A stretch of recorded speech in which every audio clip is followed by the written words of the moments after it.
Is it autism? How do you know it? Is it acceptance month or awareness month? Because I've seen it both. I think it originally started as Autism Awareness Month, and then there's been kind of a push that, being aware of autism is not enough. We need to really like move toward acceptance and being able to like integrate people with autism into kind of mainstream life. And so, acceptance kind of goes one step beyond just That is a being good point. aware of it. I wasn't even aware of the fact that simply being aware really isn't enough. I'm aware of a lot of things, but when it comes to humans, you should probably go beyond that and engage Right. Yes. I and feel like it's a accept. level up. Like, all right, we've all been aware for a while. Now we need to push for a higher level of We just can pure do We can do better. this. Yeah. Yeah, we level up. graduate. Well, we're recording, so let's just go here. So you, uh, Stephanie, I'll start with you. What is your relationship with autism? Yeah, I'm Stephanie Chavez. I have a 7-year-old son. He got an autism spectrum diagnosis when he was 3.5. And he's also nonverbal. He uses an AAC device to communicate. And so we're just, all learning through him and trying to be, yeah, as helpful and I don't know, supportive as possible so that he gets everything he needs in school and in recreation and just really accepting of him. You said you're all learning through him. What are some of the things that you have learned? Yeah, before we got his diagnosis, I was kind of in the awareness camp, like, oh, I've heard of that term before, but I don't know anyone who is autistic that I know of. And it really did come as really a shock. And I even had a hard time saying the word autism at the beginning with his diagnosis. Granted, I mean, this was during the pandemic, so it was kind of a crazy time. So giving myself grace, but um, we just had to kind of move past just the original diagnosis and the packet of paper that the doctor sends you that says like autism 101, here you go, like go figure it out. And so we have made a lot of progress. He's really risen to the occasion. We started off with ABA therapy and part day preschool, and now he's in first grade and he's able to access the general ed classroom with the support of a one-on-one adult. Um, and he's really recently been not wanting to leave the classroom, like wanting to be with the general ed classroom the whole time. And so when he does get pulled out for special ed services or, occupational or speech therapy, he's always like ready to go back to the room. And the school really does a good job of making him feel accepted and welcome. And his teacher is amazing, and his one-on-one adult is amazing. And so we've seen a lot of growth this year. He's like starting to read, he's starting to do math and like really participate more in the academics, which has been exciting to see. Is he excited about new challenges? No, he doesn't like anything new. No. He's one of those kids that's like he doesn't even like opening Easter eggs or like going for an Easter egg hunt because like the newness of like what's inside, that's too much. And like Christmas, new toys, I don't know. He was like, I like my old toys. It's gonna take me a while to warm up to these new ones. So Makes sense. depending on the person, like the saying is if you've met one person with autism, you've only met one person. So right now, he's you know, not really into new things and just really liking routine. So yeah, but really settling in well. Well, Megan, when I first talked with you a year or so ago, you had this stark image of you in sweatpants and maybe a week away from a shower, and you had a baby on oxygen. And I believe your son had just been diagnosed with autism and epilepsy. Mm-hmm. So how is he doing? He's doing great. He's in fourth grade now. So he was diagnosed in 2017. So we've, you know, it's been quite a while that we've been dealing with this. And I think, You crossed that acceptance bridge many years ago. yes and no. I think, at first, similar to Stephanie, it was a really like devastating diagnosis to receive, and there's a lot of uncertainty that comes with that. And so there was certainly like a period of kind of mourning. And what's been helpful for me is just viewing it as, okay, he has this diagnosis. This just helps open doors to services and also helps us understand him better and understand his needs. It doesn't change anything about who he is as a person. And he's such a funny kid. Like he's when he was diagnosed, he had no words. He was about just under 2, and he didn't speak at all until he was about 2.5. And then words were, it was a lot of echolalia, a lot of like repeating what we said or short 1 to 2 word phrases. And now he's pretty conversational. We can talk about things. He loves Pokemon. He loves playing Legend of Zelda. He loves to ride his bike. He loves nature. And he, kind of opposite of Stephanie's experience, he is very much into novelty and new experiences. He's always been much more of a sensory seeker than a sensory avoider. So, loves to make loud noises. One of his favorite things is vocal stimming when we're in public bathrooms, which is like, But what? I think he likes the echo sound. So he likes like how his own voice reverberates. And so we'll be in a public bathroom and he'll just be making these really loud noises. And I'm like, okay, it makes me uncomfortable. And I have to kind of check my own like inner sensory avoidance, I guess, my own like kind of squirminess with that, where I'm like, he's just, he's expressing himself and he likes the way it sounds and it's not hurting anybody. But Who yeah, among us hasn't wanted to make a few echoes in a public bathroom? right? I mean, um, so yeah, It seems like you two have bequeathed unto us a superhero duo, at once cautious and adventurous. Yeah. Two yeah, sides of the coin.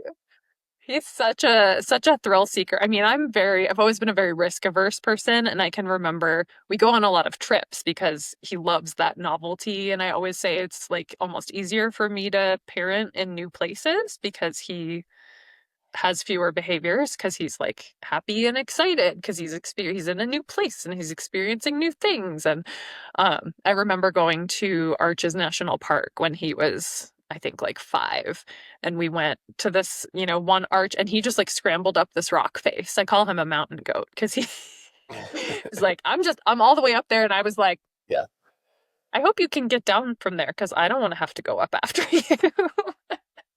yeah. So Well, he's my little this is daredevil. going to be part of your learning process. What? I think don't both of you have daughters as well, or you have a second child? Are they both daughters? I have another boy. Oh, you have another boy. Okay, and then And then I have a So daughter how- who's 9. So my daughter's okay. the same age as her older son, and then our younger sons are similar in age too. Okay. Yeah. Well, how is it with siblings? Are they protective? Are they understanding? Do you see them gaining depth that they might need for the world? Yeah, this is something that's been on my radar since the beginning. I think there's a different dynamic with an older sister than an older brother or a younger brother. And so, we're going into fourth grade and she's becoming more aware of her peers, and really just, I think she's noticed for a long time how different her younger brother is, and um, how many, special needs he has and support he needs. And so on one hand, I see her really developing into this, like, she's an amazing big sister. She has so much empathy. She notices people who need extra support and it's no big deal. Like, she's just grown up with that with her younger brother. And then the opposite side of the situation is, you know, her idea of siblings is so different from her peers, from her classmates. Mhm. It's getting harder and harder to like just, have sleepovers at our house because, or, invite friends over. There's a little bit of a learning curve as far as, um, acceptance from her peers and people in our, neighborhood and our school that really are accepting and those that maybe are just fearful. So. Yeah.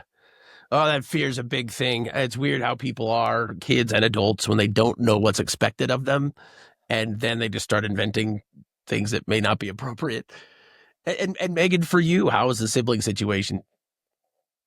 So my younger son is kind of in a lot of ways totally the opposite of my older one, but he is just like the biggest little empath you have ever met.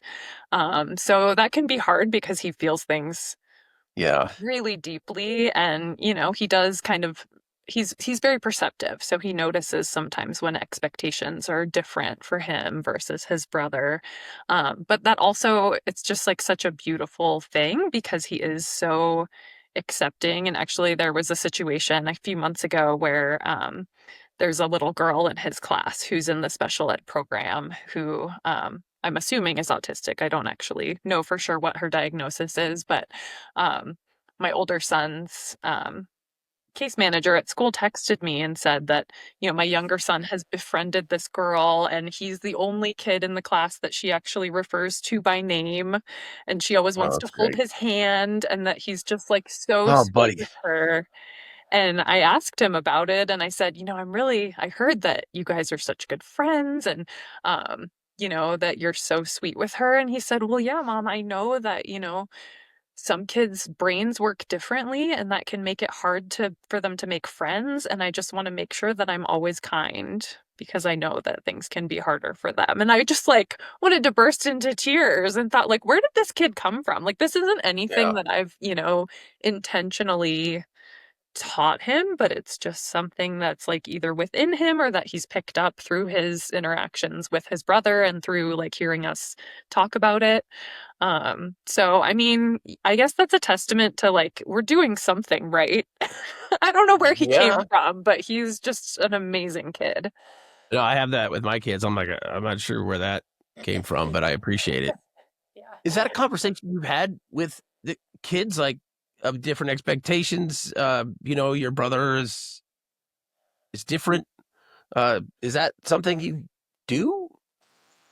It's been really hard for me to navigate as a parent, I think, because I don't want to like intentionally set those Yeah. different expectations. And I struggle with like, what my older son's potential is and like not selling him short, like I don't want to not expect as much of him as I should be because he has a disability or, um, so yeah, that's something that I've really like had a hard time navigating, I think, is how to have those conversations. And I'm curious, Stephanie, if that's something because your neurotypical child is older, how you've kind of approached that. Yeah, the conversations have come a little bit easier. I think it's a little bit different because my son is non-speaking, and so his disability is so apparent. When he doesn't answer someone who says hi to him, or really acknowledge that. And so it is a lot more noticeable. And so we've had a lot of conversations about, equal doesn't mean the same, necessarily. Kids need help in different areas. Someone who is dyslexic needs help with reading, but they could be great in math. And so starting out like a really simple level, but then also just kind of, it keeps kind of expanding naturally of like, yeah, my brother still needs a lot of help. Um, but I've seen, like, she's seen the growth that he's had, and she likes explaining to others, how to use Mhm. his AAC device.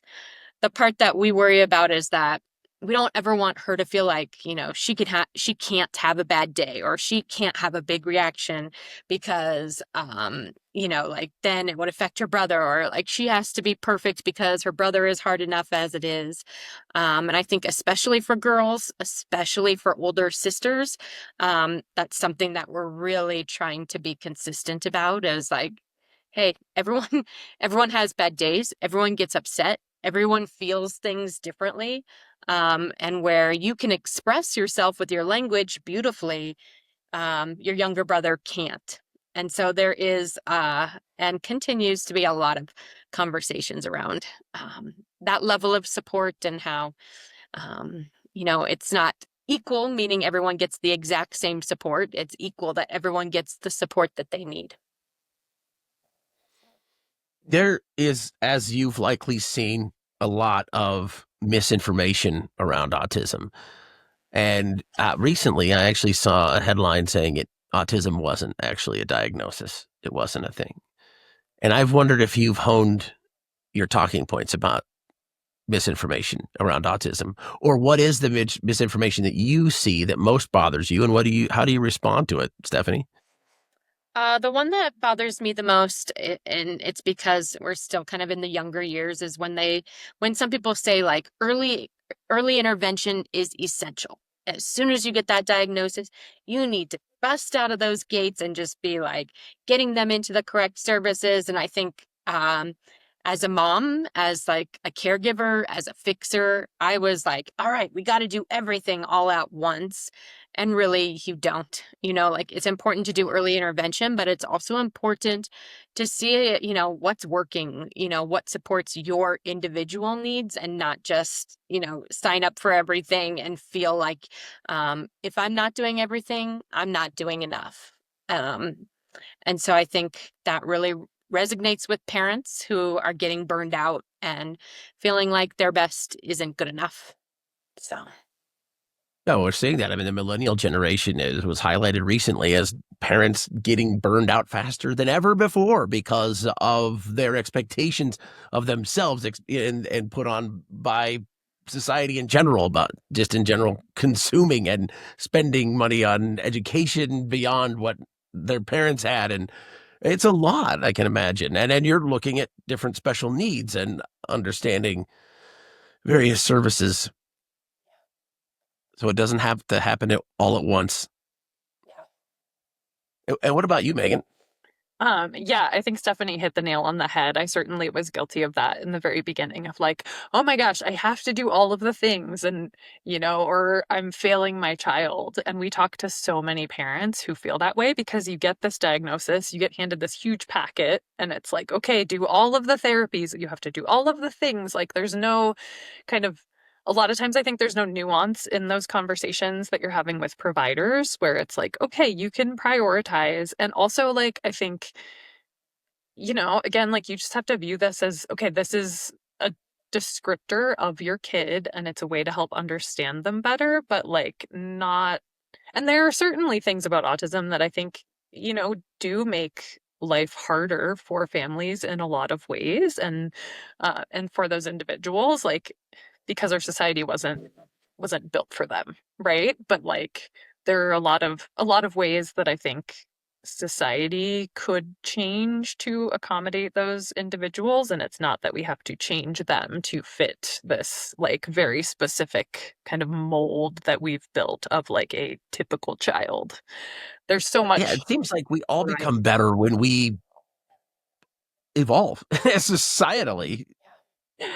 and people talk about, oh, why is the autism rate so much higher than it was like in the 80s or in the 90s? And looking back now that I know so much more about autism, I can point out probably or name like 5 kids who were in my 4th grade class who, like, in hindsight, they were just like the quirky kid or the awkward kid or what. And it's like, Yeah. oh, they totally like had undiagnosed ADHD or like they Oh probably yeah. are autistic or, and that's something that we've had a lot of conversations with parents around because I think there's so much more awareness. Especially when it comes to autism in women and how underdiagnosed it was when we were growing up. I actually started co facilitating a parent group for neurodivergent parents because we hear so often from both moms and dads. I didn't know that much about autism until my kid was diagnosed, and all of a sudden a light bulb went off. And I thought, wait a minute, all those diagnostic criteria, that describes me too. Uh, Yeah. Oh, and this when people started talking more about ADHD and PTSD, and it's like my brother and I called each other at the same time. We're like, oh, okay, yeah. A lot of explaining just took place. Yeah, it feels like, and I think we're getting there, albeit gradually, but understanding this is such an awesome opportunity to maximize potential of each child. When I was growing up, these kids were branded very early as maybe not even worth the time to educate. And now we know that it's so worth the time to discover what they can offer and maximize that potential. What do you feel the future is like, Stephanie? I mean, I can imagine both of you are like having some sit downs with the hubbies and you're thinking about the future. Is this a good conversation? Tell me, take me into your kitchen when the kids are in bed, and what are we talking about? Um, for me, it's like our son is still so young. There's still a lot of unknowns. There's still a lot. And so a lot of our conversation is about how far we've come.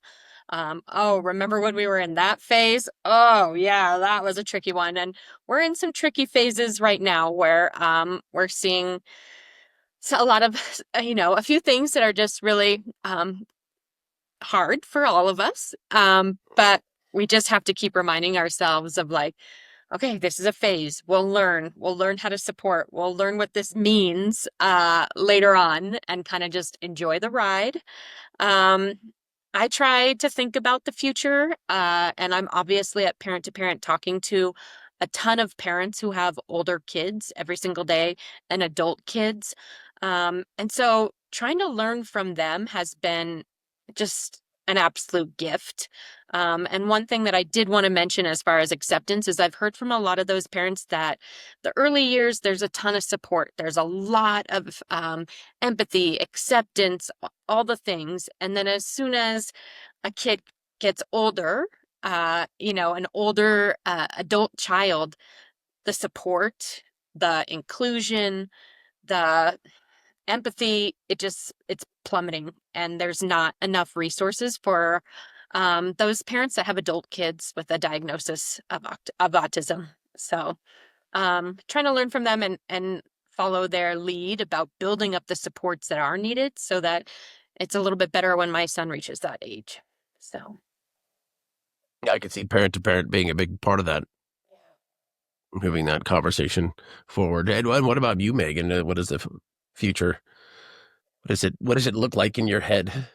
It still feels really uncertain. Whether, I mean, in this economy, who knows if anybody's kids are going to be able to live independently? We talk about that a lot, like, are either of our kids ever going to be able to move out, or do we need to buy a bigger house with an apartment in the basement? We may all be living together, so Yeah. I look forward to this opportunity. But yeah, I mean, we were having a conversation just the other day where I was saying, I would be thrilled if my son can be like, I'm sure he'll be able to have some kind of employment, what that's going to look like, whether he's like an Amazon delivery driver, if we still have those in 15 years, who knows? It might all be drones. our sons will be controlling the drone. Yeah. Exactly. Yeah. Yeah. With their mind. Yeah. Yeah, but I mean, I think Stephanie's totally right that a lot of those, it's scary to think about some of those services kind of falling off, especially now because my son only has 1 year left of elementary school, and even that elementary to middle school transition is terrifying because I know that level of support is going to drop. But yeah, I mean, my son has so many strengths. He has an amazing memory. He has an amazing sense of direction. We can go somewhere once, and then, if we drive anywhere in that vicinity a year from now, he'll be like, oh, this is the way to go to, Lava Island or whatever. So, in some His ways, nickname could be Garvin, but that's right. Need be. Yeah. Yeah, so I think, we're really trying to like figure out where we can kind of extend a little more independence. And I'm totally guilty of being like a helicopter mom, I think, in a lot of ways. Because I've had to do so much for him for so long. And it's like, how do we kind of build that scaffolding to let him take on more responsibility with, chores or whatever it is. Yeah. So that's something that I really am trying to be conscious about working on, is like, no, I know that you're capable of these things and I need to make sure my expectations are high enough for you. I know I want to go ask my parents how they cared so little about parenting, because I didn't think I'd ever be a helicopter parent. And as you know, I have a kid with type 1 diabetes, and he's 16 and he's just like, go away. I'm like, well, it looks like you could die soon. And he's like, I don't care, and I can't help it. His older brother's like, you're never going to let him move. Like he's toast. And I'm like, no, I'm fine. He'll be fine. I don't It know was if a it'll be different fine. it was a different time when we were kids. I always joke about that. Yeah. My husband talks about, oh, I would just leave the house in the morning and go to the neighborhood pool all day when I was 10 Yeah. and like not come home till dinner. And I'm like, well, you were the third kid. Nobody cared. Like nobody was. That's right. That's why I only have Yeah. two, because that's as many as I can keep track of. No, I think my daughter's first words as the third kid is, where in the heck is the baby? Like, that's probably what she heard most. It's like, where in the heck? And she was born 6 years after the first two. So we were there. We weren't in the trenches mentally. We moved on. So it's like, all right, hurry, catch up, kid, because we got stuff to do. Well, and that reminds me of a time when my kids they were 2 and 4, and we had gone on a vacation, and my younger son at 2, and this speaks to like sort of the level of like his awareness and his sense of responsibility. I had put both kids to bed and he was still awake, and he said, Mom, why didn't you give Kyle his medicine? Because he was taking seizure medicine. And I Yeah. totally had forgotten to give it to him before bed. And I'm like, oh my gosh, my 2-year-old is reminding me of my parental responsibilities. And that was a big wake up call of like, okay, I really need to be conscious about not making him feel like he has to like parent his older brother. But I think that the siblings, they like that. I'm the same way. I didn't want. Listen, all of you aren't responsible for the things the balls I'm dropping, but in some ways yeah, maybe I'm creating a little anxious mini me's, but they do seem to. It does seem to kind of bring the family together. Like, okay, we are a unit. We're all helping each other here. Okay, so now that we've all are representing, I think I have the older swag, but I had Stephanie the other day. You have the new parent to parent shirt, and what is the mantra?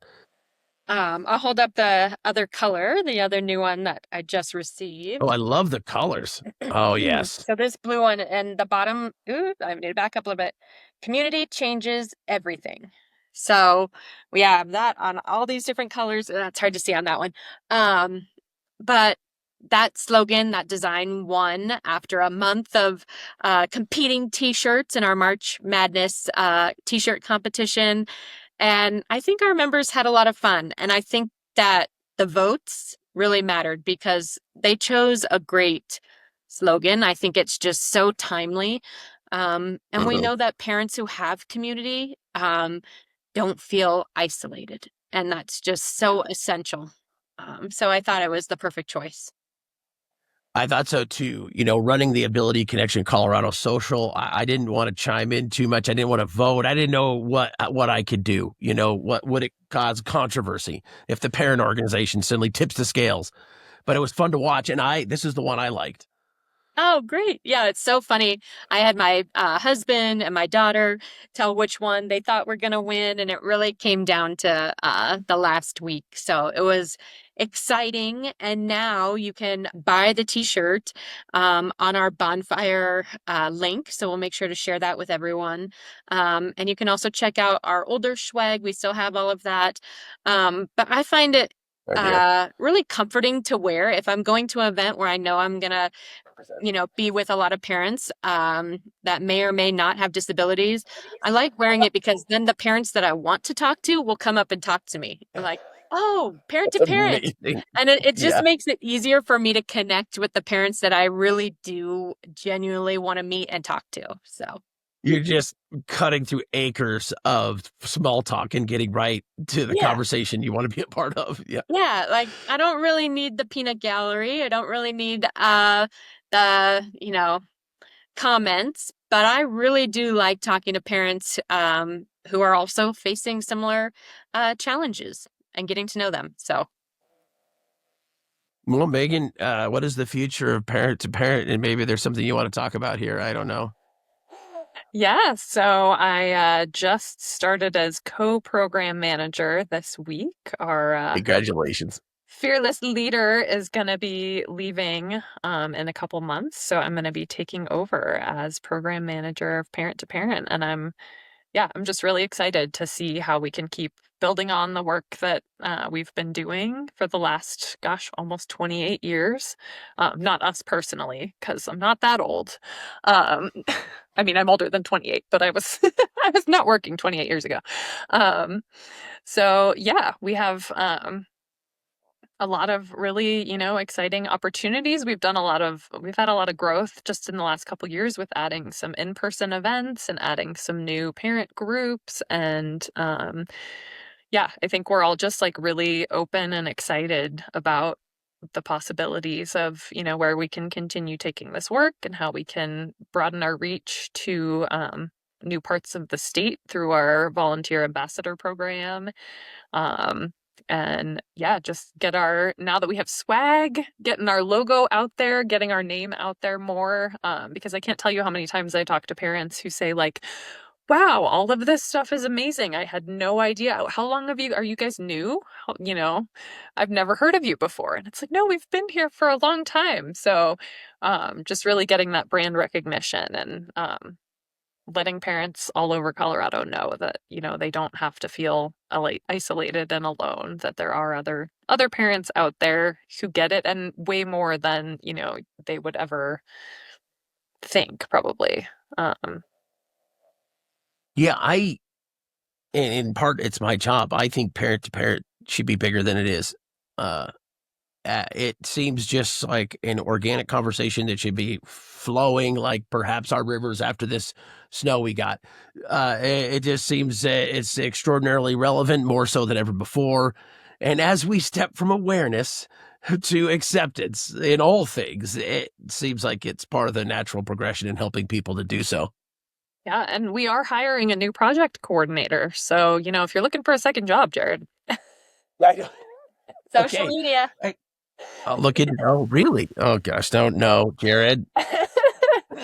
Okay, I do. That's the thing. I get giddy and I say yes to things, and then it's 3 a.m. I'm like, hey, but anyway, I am. That did pique my interest. Anyway, that is somebody take that job before I try. Okay, if you're out there, take the job, Yeah. project coordinator. So actually, tell us more about this so that we might share it with the world.